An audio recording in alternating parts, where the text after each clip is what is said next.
The rest of the story. It was only a field trip to the Brooklyn Museum, a leisurely day of looking and pointing for the neighborhood boys, sponsored by a local settlement house.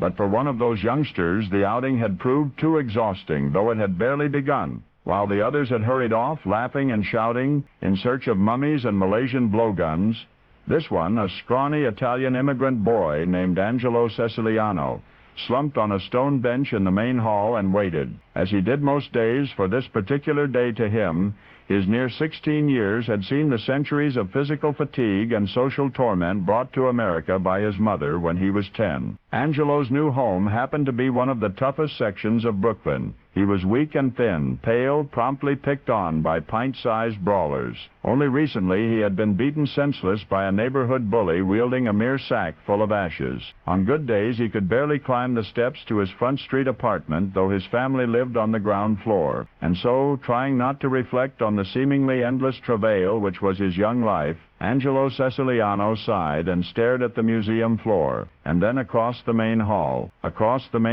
to a statue. A giant white marble sculpture of a man transfixed the boy. He rose and solemnly approached it. There, for a timeless time, he stood and gazed in utter wonder. Now Angelo's parents had separated when he was small.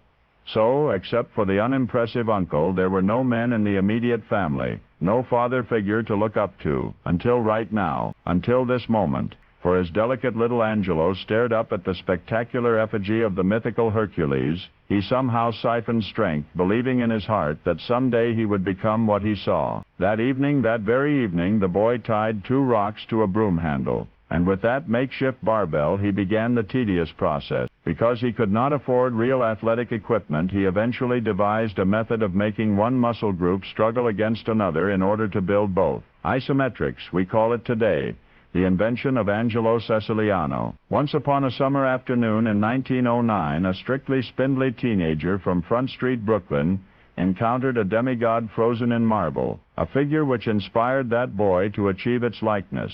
And Angelo would one day awaken the entire world to the virtues of physical culture. He would himself appear on Mighty Muscle 25 and 75. Although you recall that human titan by the title which he chose for himself, Charles Atlas. The annals of Greek and Roman mythology recount the impossible challenges, the 12 labors of the great Hercules.